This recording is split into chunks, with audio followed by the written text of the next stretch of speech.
ಆಲೂಗಡ್ಡೆ ಮತ್ತು ಈರುಳ್ಳಿ ವರ್ತಕರ ಸಂಘದ ಅಧ್ಯಕ್ಷ ಉದಯ್ ಶಂಕರ್ ಇದ್ದಾರೆ. ಬನ್ನಿ ಮಾತಾಡ್ಸೋಣ. ಸರ್, ಲಾರಿ ಮುಷ್ಕರಕ್ಕೆ ಕರೆ ಕೊಟ್ಟಿದ್ದಾರೆ. ಎಲ್ಲವೂ ಲಾರಿಗಳು ಬಂದ್ ಆಗಿದ್ದಾವೆ, ಬೆಂಬಲ ನೀಡಿದ್ದಾವೆ. APMCಯಲ್ಲಿ ತುಂಬ ಲಾರಿಗಳು ನಿಂತಿದ್ದಾವೆ. ನಿಮಗೆ ಎಫೆಕ್ಟ್ ಆಗುತ್ತಾ ಅಂತ ಏನಾದರೂ? ಯಾಕಂದ್ರೆ ಬೆಳಗ್ಗೆ ಎದ್ದರೆ ಈರುಳ್ಳಿ, ಟೊಮ್ಯಾಟೊ, ಆಲೂಗಡ್ಡೆ ಎಲ್ಲ ಬರ್ತಿದ್ವು, ಇವತ್ತು ಬಂದಾಗಿದೆ. ಏನು ಹೇಳಿದ್ರಿ ಸರ್ ಅಂತ? ಸರ್, ಖಂಡಿತ ತೊಂದರೆ ಆಗುತ್ತೆ ಸರ್. ಗ್ರಾಹಕರಿಗೂ ಆಗುತ್ತೆ ಮತ್ತು ರೈತರಿಗೆ ಭಾಳ ಹೊಡೆತ ಆಗುತ್ತೆ. ಯಾಕೆಂದರೆ ಈಗ 3 ದಿನದಿಂದ ಮಾರ್ಕೆಟ್ ಇಲ್ಲಿ ರಜಾ ಇತ್ತು. ಭಾನುವಾರ ಇತ್ತು, ನೆನ್ನೆ ಅಂಬೇಡ್ಕರ್ ಅವರ ಜಯಂತಿ ಇತ್ತು. ಕಾರಣಾಂತರಗಳಿಂದ ಲೋಡ್ ಆಗಿರೋದೆಲ್ಲ ಇವತ್ತು ಬಂದಿದೆ. ಶನಿವಾರ ಸ್ವಲ್ಪ ಸೇಲ್ಸ್ ಕಡಿಮೆ ಆದ್ದರಿಂದ ಶನಿವಾರದ ಸ್ಟಾಕು ಉಳ್ಕೊಂಡಿದೆ. ಈ ಎಲ್ಲ ಹೊಡೆತಗಳು ಇವತ್ತು ಲೋಡ್ ಆಗದೇ ಇದ್ದರೆ ಹೊರಗಡೆಯಿಂದ ಬರೋ ಗ್ರಾಹಕರಿಗಿರ್ಬೋದು, ರೈತರು ಲೋಡ್ ಮಾಡ್ಕೊಂಡು ಬಂದಿರೋದು ಈಗ ಮಧ್ಯದ ದಾರಿಯಲ್ಲಿ ನಿಂತಿರೋ ನಮ್ಮ ಗಾಡಿಗಳಿರ್ಬೋದು. ಏನು ಕಾರಣ ಏನಂದರೆ, ಈಗ ಆಗ್ರಾ, ಇಂದೂರು ಎಲ್ಲ ಲೋಡ್ ಮಾಡಿ ಬಂದರೆ ಸುಮಾರು 5 ದಿನ ಆಗುತ್ತೆ ಬೆಂಗಳೂರು ಬರೋಕ್ಕೆ. ಆ ಗಾಡಿಗಳೆಲ್ಲ ಅದೆಲ್ಲ ಜಮೀನು ಮಾಲನ್ನ ಇವರು ರೋಡ್ಗಳಲ್ಲಿ ನಿಲ್ಲಿಸ್ಬಿಟ್ಟಾಗ ರಸ್ತೆ ಈ ವೆದರ್ಗೆ ಮತ್ತು ಅಲ್ಲಿನ ವೆದರ್ಗೆ ಸೇರಿ ತೊಂದರೆ ಆಗಿ ಮಾಲು ಲಕ್ಷಾಂತರ ರೂಪಾಯಿ ಮಾಲು ಡ್ಯಾಮೇಜ್ ಬರೋ ಚಾನ್ಸಸ್ ಇದೆ ಸರ್. ಇದರಿಂದ ಗ್ರಾಹಕರಿಗೆ ಹೆಚ್ಚಿಗೆ ತೊಂದರೆ ಆಗುತ್ತೆ, ವರ್ತಕರಿಗೂ ಅಷ್ಟೇ ತೊಂದರೆ ಆಗುತ್ತೆ, ರೈತರಿಗೂ ತೊಂದರೆ. ಡೈಲಿ ಎಷ್ಟು ಲಾರಿಗಳು ಬರ್ತಿದ್ವು APMC ಒಳಗಡೆ? ಎಷ್ಟು ಆಲೂಗಡ್ಡೆ ಆಯಿತು, ಈರುಳ್ಳಿ ಆಯಿತು? ಆಲೂಗಡ್ಡೆ ಬಂದು ಡೈಲಿ ಒಂದು ಆವರೇಜ್ ನಾವು ತೊಗೊಂಡ್ರು 25,000 ಮೂಟೆ ಬರ್ತದೆ. ಈರುಳ್ಳಿ ಬಂದು ಇತ್ತೀಚಿನ ದಿನಗಳಲ್ಲಿ ಭಾಳ ಕಮ್ಮಿ ಆಗಿದೆ. ಕಾರಣ ಅಂದರೆ ಮೊದಲು ಈಗ 2 ಮಾರ್ಕೆಟ್ ಆಗಿರೋದ್ರಿಂದ ಇತ್ತೀಚಿನ ದಿನಗಳಲ್ಲಿ ಕಮ್ಮಿ ಆಗಿದೆ. ಅದು ಆವರೇಜ್ 40,000 50,000 ಬರುತ್ತೆ. ಸೀಸನಲ್ಲಿ ಯಾವಲ್ಲೋ 1 ದಿನ 2 ದಿನ ಸ್ವಲ್ಪ ಜಾಸ್ತಿ ಬರುತ್ತೆ.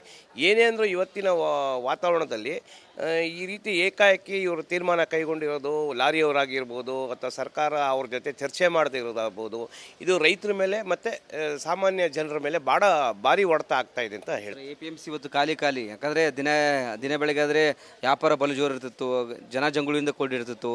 ಇವತ್ತೆಲ್ಲ ವಿಶಾಲವಾಗಿದೆ APMC. ಖಂಡಿತ ಸರ್. ಈಗ ಈ ಹೊರಗಡೆಯಿಂದ ಬಂದು ಆಲೂಗಡ್ಡೆ, ಈರುಳ್ಳಿ, ಬೆಳ್ಳುಳ್ಳಿ ಆಗ್ಬೋದು, ಶುಂಠಿ ಆಗ್ಬೋದು ಲೋಡ್ ಮಾಡೋರಿಗೆ ಗಾಡಿ ಸಿಗಲಿಲ್ಲ ಅಂದರೆ ಅವರು ಇಲ್ಲಿ ಬಂದು ಖರೀದಿ ಮಾಡಿದ್ರೆ ಯಾವುದೇ ಉಪಯೋಗ ಇರೋದಿಲ್ಲ. ಸೊ ಅದರಿಂದ ಭಯ ಬಿದ್ದು ಏನು ಮಾಡ್ತಾರೆ, ಈಗ ಎಲ್ಲ ಕಡೆನೂ ಆಯಾ ಸ್ಟೇಷನ್ಗಳಿಗೆ ಡೈರೆಕ್ಟಾಗಿ ಹೋಗೋದ್ರಿಂದ ಪದಾರ್ಥಗಳು ಅವ್ರೇನು ಮಾಡ್ತಾರೆ, ಮಾರ್ಕೆಟಿಗೆ ಬಂದು ತೊಗೊಳ್ಳೋರು ಆಯಾ ಊರುಗಳಲ್ಲೇ ತೊಗೊಂಡು ಅಲ್ಲೇ ವಹಿವಾಟು ನಡೆಸೋಕ್ಕೆ ಶುರು ಮಾಡ್ತಾರೆ. ಆದ್ದರಿಂದ ಇಲ್ಲೇನಾಗ್ತದೆ, ಇಲ್ಲಿ ಬಂದಿರೋ ವರ್ತಕರಿಗೆ ಭಾಳ ತೊಂದರೆ ಆಗ್ತದೆ, ರೇಟಲ್ಲಿ ಲಾಸ್ ಆಗ್ತದೆ, ಡ್ಯಾಮೇಜ್ ಬರೋ ಚಾನ್ಸಸ್ ಇದೆ. ಈ ಬಿಸಿಲಿನ ವಾತಾವರಣಕ್ಕೆ ನಮ್ಮ ಆಲೂಗಡ್ಡೆ ಆಗ್ಬೋದು, ಈರುಳ್ಳಿ ಆಗ್ಬೋದು ಕೊಳೆಯೋದು ಜಾಸ್ತಿ ಆಗ್ತದೆ. 80% ಎಲ್ಲವೂ ಬಂದಾಗಿದೆನಾ? 90%, 80% ಯಾವುದು ಆಲೂಗಡ್ಡೆ, ಈರುಳ್ಳಿ APMCಗೆ ಬರೋಂಥ ವಸ್ತುಗಳು? ಈಗ ಪೂರ್ತಿ ನಮಗೆ ಪೂರ್ಣ ಪ್ರಮಾಣದಲ್ಲಿ ಮಾಹಿತಿ ಇನ್ನೂ ಬಂದಿಲ್ಲ. ಯಾಕಂದರೆ ಈಗ ಇವರು ಭದ್ರಾತಿಯಿಂದ ಶುರು ಮಾಡಿದ್ದಾರೆ. ಎಲ್ಲನೂ ಸಾಮಾನ್ಯವಾಗಿ ಇವಾಗ ಬೆಳಗ್ಗೆ 10 ಗಂಟೆ 11 ಗಂಟೆ ಮೇಲೆ ನಮಗೆ ಒಂದು ಮಾಹಿತಿ ಬರುತ್ತೆ. 10-11 ಗಂಟೆ ಮೇಲೆ ಗೊತ್ತಾಗ್ತದೆ ಏನು ರೋಡಲ್ಲಿ ಬ್ಲ್ಯಾಕ್ ಆಗಿದೆಯಾ ಅಥವಾ ಬಿಟ್ಟಿದ್ದಾರಾ, ಗಾಡಿಗಳು ಬಿಟ್ಟಿದ್ದಾರಾ, ಏನು ವ್ಯವಸ್ಥಿತವಾಗಿ. ಆದರೆ ಹಿಂದೆ ಏನಾಗ್ತಿತ್ತು ಅಂದರೆ ಲಾರಿಯವರು, ಯಾರೇ ಲಾರಿ ಸಂಘದವ್ರು ಇರ್ಬೋದು, ಇಂಥ ಒಂದು ಸ್ಟ್ರೈಕ್ ಮಾಡಬೇಕಾದ್ರೆ ವರ್ತಕರನ್ನ ಕರೆಸಿ ಮಾತಾಡಿ ಚರ್ಚೆ ಮಾಡಿ ಒಂದು ತೀರ್ಮಾನಕ್ಕೆ ಬರ್ತಾಯಿದ್ವಿ. ಇತ್ತೀಚಿನ ದಿನಗಳಲ್ಲಿ ಅದು ಬಿಟ್ಟೋಗಿದೆ. ಈ ಮೂಲಕ ನಾನು ಲಾರಿ ಸಂಘದ ಷಣ್ಮುಖಪ್ಪನವ್ರಲ್ಲಿ ವಿನಂತಿಸ್ಕೊಳ್ಳೋದಿಲ್ಲ ಅಂದರೆ, ಇಂಥ ಒಂದು ಪರಿಸ್ಥಿತಿಗಳಲ್ಲಿ ದಯವಿಟ್ಟು ತಾವು ವರ್ತಕರನ್ನ ಕರೀರಿ. ಯಾಕಂದರೆ ಬೆಂಗಳೂರು ಸುತ್ತಮುತ್ತಲು ರೈತರು ಮಾಲ್ ಬರೋದಿದೆ, ಗ್ರಾಹಕ ಮಾಲು, ಕೊಳೆಯೋ ಪದಾರ್ಥದ ಮಾರ್ಕೆಟು ಸುಮಾರು KR ಮಾರ್ಕೆಟ್ ಇರ್ಬೋದು, APMC ಮಾರ್ಕೆಟ್ ಇರ್ಬೋದು, ದಾಸಾನ್ಪುರ ಮಾರ್ಕೆಟ್ ಇರ್ಬೋದು, ಇನ್ನೂ ಸಣ್ಣ ಪುಟ್ಟ ಮಾರ್ಕೆಟ್ಗಳಿದೆ. ಇದನ್ನೆಲ್ಲ ಗಮನದಲ್ಲಿ ಇಟ್ಕೊಂಡು ತಾವು ಒಂದು ಸಲ ಚರ್ಚೆ ಕರೆದಾಗ ಒಂದು ತೀರ್ಮಾನಕ್ಕೆ ಬರೋಕ್ಕೆ ಒಳ್ಳೆಯದಾಗ್ತದೆ. ಸರ್ಕಾರಕ್ಕೆ ಅದರ ಮಾಹಿತಿ ನಾವು ಪೂರ್ಣವಾಗಿ ಕೊಡೋಕ್ಕೆ ಅನುಕೂಲ ಆಗುತ್ತೆ. ಒಂದಿಂದ ನಿಮಗೆ ಡ್ಯಾಮೇಜ್ ಆಗಿದೆ? ಖಂಡಿತ ಸರ್. ನೋಡಿ, ಇವತ್ತು ನಮಗೆ ಬಂದಿರೋದು ಬೇರೆ 18,000 ಮೂಟೆ ಆಲೂಗಡ್ಡೆ ಬಂದಿದೆ, 50,000 ಮೂಟೆ ಒಳಗಡೆ ಈರುಳ್ಳಿ ಬಂದಿದೆ. ಆ ಒಂದು ಮಾಲ್ನು ಇವತ್ತು ಖರೀದಿ ಮಾಡೋರಿಲ್ಲ ಅಂದರೆ ಮತ್ತೆ ನಾಳೆ ಬರೋ ಮಾಲು ಇದೆಲ್ಲ ಒಂದಿನ ಇಡೋಕ್ಕೂ ಆಗದೆ ಇರೋಂಥ ಪರಿಸ್ಥಿತಿಗಳಲ್ಲಿ ಗ್ರಾಹಕರಿಗಾಗಲಿ ರೈತರಿಗಾಗಲಿ ಭಾಳ ಅನಾನುಕೂಲ ಆಗ್ತಾಯಿದೆ ಅಂತ ಈ ಸಮಯದಲ್ಲಿ ಹೇಳೋಕ್ಕೆ ಇಚ್ಛೆ ಬಿಡ್ತೀನಿ. Thank you sir. Welcome sir. Yes sir, ಇದಿಷ್ಟು ಈರುಳ್ಳಿ ಆಲೂಗಡ್ಡೆ ವರ್ತಕರ ಸಂಘದ ಉದಯ್ ಕುಮಾರ್ ಅವರ ಮಾತಾಡಿದ್ರು. ಕ್ಯಾಮ್ರಾ ಪರ್ಸನ್ ದೀಪಕ್ ಜೊತೆ ವೀರೇಶ್, ರಿಪಬ್ಲಿಕ್ ಕನ್ನಡ, ಬೆಂಗಳೂರು. ಆಲೂಗಡ್ಡೆ ಮತ್ತು ಈರುಳ್ಳಿ ವರ್ತಕರ ಸಂಘದ ಅಧ್ಯಕ್ಷ ಉದಯ್ ಶಂಕರ್ ಇದ್ದಾರೆ. ಬನ್ನಿ ಮಾತಾಡ್ಸೋಣ. ಸರ್, ಲಾರಿ ಮುಷ್ಕರಕ್ಕೆ ಕರೆ ಕೊಟ್ಟಿದ್ದಾರೆ. ಎಲ್ಲವೂ ಲಾರಿಗಳು ಬಂದ್ ಆಗಿದ್ದಾವೆ, ಬೆಂಬಲ ನೀಡಿದ್ದಾವೆ. APMCಯಲ್ಲಿ ತುಂಬ ಲಾರಿಗಳು ನಿಂತಿದ್ದಾವೆ. ನಿಮಗೆ ಎಫೆಕ್ಟ್ ಆಗುತ್ತಾ ಅಂತ ಏನಾದರೂ? ಯಾಕಂದ್ರೆ ಬೆಳಗ್ಗೆ ಎದ್ದರೆ ಈರುಳ್ಳಿ, ಟೊಮ್ಯಾಟೊ, ಆಲೂಗಡ್ಡೆ ಎಲ್ಲ ಬರ್ತಿದ್ವು, ಇವತ್ತು ಬಂದಾಗಿದೆ. ಏನು ಹೇಳಿದ್ರಿ ಸರ್ ಅಂತ? ಸರ್, ಖಂಡಿತ ತೊಂದರೆ ಆಗುತ್ತೆ ಸರ್. ಗ್ರಾಹಕರಿಗೂ ಆಗುತ್ತೆ ಮತ್ತು ರೈತರಿಗೆ ಭಾಳ ಹೊಡೆತ ಆಗುತ್ತೆ. ಯಾಕೆಂದರೆ ಈಗ 3 ದಿನದಿಂದ ಮಾರ್ಕೆಟ್ ಇಲ್ಲಿ ರಜಾ ಇತ್ತು. ಭಾನುವಾರ ಇತ್ತು, ನೆನ್ನೆ ಅಂಬೇಡ್ಕರ್ ಅವರ ಜಯಂತಿ ಇತ್ತು. ಕಾರಣಾಂತರಗಳಿಂದ ಲೋಡ್ ಆಗಿರೋದೆಲ್ಲ ಇವತ್ತು ಬಂದಿದೆ. ಶನಿವಾರ ಸ್ವಲ್ಪ ಸೇಲ್ಸ್ ಕಡಿಮೆ ಆದ್ದರಿಂದ ಶನಿವಾರದ ಸ್ಟಾಕು ಉಳ್ಕೊಂಡಿದೆ. ಈ ಎಲ್ಲ ಹೊಡೆತಗಳು ಇವತ್ತು ಲೋಡ್ ಆಗದೇ ಇದ್ದರೆ ಹೊರಗಡೆಯಿಂದ ಬರೋ ಗ್ರಾಹಕರಿಗಿರ್ಬೋದು, ರೈತರು ಲೋಡ್ ಮಾಡ್ಕೊಂಡು ಬಂದಿರೋದು ಈಗ ಮಧ್ಯದ ದಾರಿಯಲ್ಲಿ ನಿಂತಿರೋ ನಮ್ಮ ಗಾಡಿಗಳಿರ್ಬೋದು. ಏನು ಕಾರಣ ಏನಂದರೆ, ಈಗ ಆಗ್ರಾ, ಇಂದೂರು ಎಲ್ಲ ಲೋಡ್ ಮಾಡಿ ಬಂದರೆ ಸುಮಾರು 5 ದಿನ ಆಗುತ್ತೆ ಬೆಂಗಳೂರು ಬರೋಕ್ಕೆ. ಆ ಗಾಡಿಗಳೆಲ್ಲ ಅದೆಲ್ಲ ಜಮೀನು ಮಾಲ್ನ ಇವರು ರೋಡ್ಗಳಲ್ಲಿ ನಿಲ್ಲಿಸ್ಬಿಟ್ಟಾಗ ರಸ್ತೆ ಈ ವೆದರ್ಗೆ ಮತ್ತು ಅಲ್ಲಿನ ವೆದರ್ಗೆ ಸೇರಿ ತೊಂದರೆ ಆಗಿ ಮಾಲು ಲಕ್ಷಾಂತರ ರೂಪಾಯಿ ಮಾಲು ಡ್ಯಾಮೇಜ್ ಬರೋ ಚಾನ್ಸಸ್ ಇದೆ ಸರ್. ಇದರಿಂದ ಗ್ರಾಹಕರಿಗೆ ಹೆಚ್ಚಿಗೆ ತೊಂದರೆ ಆಗುತ್ತೆ, ವರ್ತಕರಿಗೂ ಅಷ್ಟೇ ತೊಂದರೆ ಆಗುತ್ತೆ, ರೈತರಿಗೂ ತೊಂದರೆ. ಡೈಲಿ ಎಷ್ಟು ಲಾರಿಗಳು ಬರ್ತಿದ್ವು APMC ಒಳಗಡೆ? ಎಷ್ಟು ಆಲೂಗಡ್ಡೆ ಆಯಿತು, ಈರುಳ್ಳಿ ಆಯಿತು? ಆಲೂಗಡ್ಡೆ ಬಂದು ಡೈಲಿ ಒಂದು ಆವರೇಜ್ ನಾವು ತೊಗೊಂಡ್ರು 25 ಸಾವಿರ ಮೂಟೆ ಬರ್ತದೆ. ಈರುಳ್ಳಿ ಬಂದು ಇತ್ತೀಚಿನ ದಿನಗಳಲ್ಲಿ ಭಾಳ ಕಮ್ಮಿ ಆಗಿದೆ. ಕಾರಣ ಅಂದರೆ ಮೊದಲು ಈಗ 2 ಮಾರ್ಕೆಟ್ ಆಗಿರೋದ್ರಿಂದ ಇತ್ತೀಚಿನ ದಿನಗಳಲ್ಲಿ ಕಮ್ಮಿ ಆಗಿದೆ. ಅದು ಆವರೇಜ್ 40 ಸಾವಿರ 50 ಸಾವಿರ ಬರುತ್ತೆ. ಸೀಸನಲ್ಲಿ ಯಾವಲ್ಲೋ 1 ದಿನ 2 ದಿನ ಸ್ವಲ್ಪ ಜಾಸ್ತಿ ಬರುತ್ತೆ.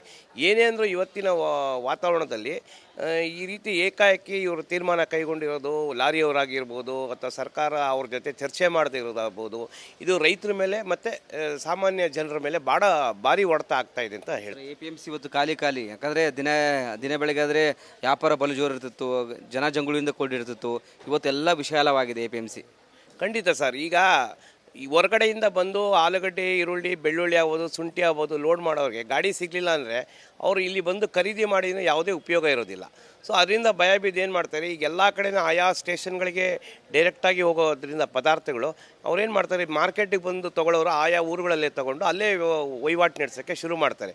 ಆದ್ದರಿಂದ ಇಲ್ಲಿ ಏನಾಗ್ತದೆ, ಇಲ್ಲಿ ಬಂದಿರೋ ವರ್ತಕರಿಗೆ ಭಾಳ ತೊಂದರೆ ಆಗುತ್ತೆ, ರೇಟಲ್ಲಿ ಲಾಸ್ ಆಗ್ತದೆ, ಡ್ಯಾಮೇಜ್ ಬರೋ ಚಾನ್ಸಸ್ ಇದೆ. ಈ ಬಿಸಿಲಿನ ವಾತಾವರಣಕ್ಕೆ ನಮ್ಮ ಆಲೂಗಡ್ಡೆ ಆಗ್ಬೋದು, ಈರುಳ್ಳಿ ಆಗ್ಬೋದು ಕೊಳೆಯೋದು ಜಾಸ್ತಿ ಆಗ್ತದೆ. 80% ಎಲ್ಲವೂ ಬಂದಾಗಿದೆನಾ?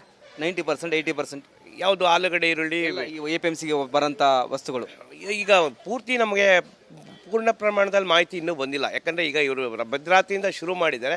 ಎಲ್ಲಾನು ಸಾಮಾನ್ಯವಾಗಿ ಇವಾಗ ಬೆಳಗ್ಗೆ 10 ಗಂಟೆ 11 ಗಂಟೆ ಮೇಲೆ ನಮಗೆ ಒಂದು ಮಾಹಿತಿ ಬರುತ್ತೆ. 10-11 ಗಂಟೆ ಮೇಲೆ ಗೊತ್ತಾಗ್ತದೆ ಏನು ರೋಡಲ್ಲಿ ಬ್ಲ್ಯಾಕ್ ಆಗಿದೆಯಾ ಅಥವಾ ಬಿಟ್ಟಿದ್ದಾರಾ, ಗಾಡಿಗಳು ಬಿಟ್ಟಿದ್ದಾರಾ, ಏನು ವ್ಯವಸ್ಥಿತವಾಗಿ.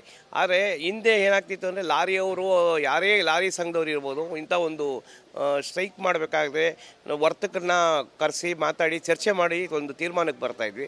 ಇತ್ತೀಚಿನ ದಿನಗಳಲ್ಲಿ ಅದು ಬಿಟ್ಟೋಗಿದೆ.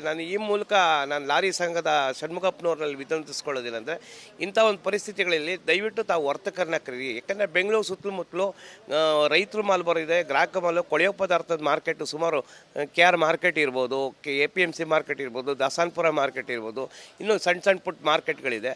ಇದನ್ನೆಲ್ಲ ಗಮನದಲ್ಲಿ ಇಟ್ಕೊಂಡು ತಾವು ಒಂದು ಸಲ ಚರ್ಚೆ ಕರೆದಾಗ ಒಂದು ತೀರ್ಮಾನಕ್ಕೆ ಬರೋಕ್ಕೆ ಒಳ್ಳೇದಾಗ್ತದೆ. ಸರ್ಕಾರಕ್ಕೆ ಅದರ ಮಾಹಿತಿ ನಾವು ಪೂರ್ಣವಾಗಿ ಕೊಡೋಕ್ಕೆ ಅನುಕೂಲ ಆಗುತ್ತೆ. ಒಂದಿಂದ ನಿಮಗೆ ಡ್ಯಾಮೇಜ್ ಆಗಿದೆ? ಖಂಡಿತ ಸರ್. ನೋಡಿ, ಇವತ್ತು ನಮಗೆ ಬಂದಿರೋದು ಬೇರೆ 18,000 ಮೂಟೆ ಆಲೂಗಡ್ಡೆ ಬಂದಿದೆ, 50,000 ಮೂಟೆ ಒಳಗಡೆ ಈರುಳ್ಳಿ ಬಂದಿದೆ. ಆ ಒಂದು ಮಾಲ್ನು ಇವತ್ತು ಖರೀದಿ ಮಾಡೋರಿಲ್ಲ ಅಂದರೆ ಮತ್ತೆ ನಾಳೆ ಬರೋ ಮಾಲು ಇದೆಲ್ಲ ಒಂದಿನ ಇಡೋಕ್ಕೂ ಆಗದೆ ಇರೋಂಥ ಪರಿಸ್ಥಿತಿಗಳಲ್ಲಿ ಗ್ರಾಹಕರಿಗಾಗಲಿ ರೈತರಿಗಾಗಲಿ ಭಾಳ ಅನಾನುಕೂಲ ಆಗ್ತಾಯಿದೆ ಅಂತ ಈ ಸಮಯದಲ್ಲಿ ಹೇಳೋಕ್ಕೆ ಇಚ್ಛೆ ಬಿಡ್ತೀನಿ. Welcome sir. ಎಸ್ ಸರ್, ಇದಿಷ್ಟು ಈರುಳ್ಳಿ ಆಲೂಗಡ್ಡೆ ವರ್ತಕರ ಸಂಘದ ಉದಯ್ ಕುಮಾರ್ ಅವರ ಮಾತಾಡಿದೆ. ಕ್ಯಾಮ್ರಾ ಪರ್ಸನ್ ದೀಪಕ್ ಜೊತೆ ವೀರೇಶ್, ರಿಪಬ್ಲಿಕ್ ಕನ್ನಡ, ಬೆಂಗಳೂರು.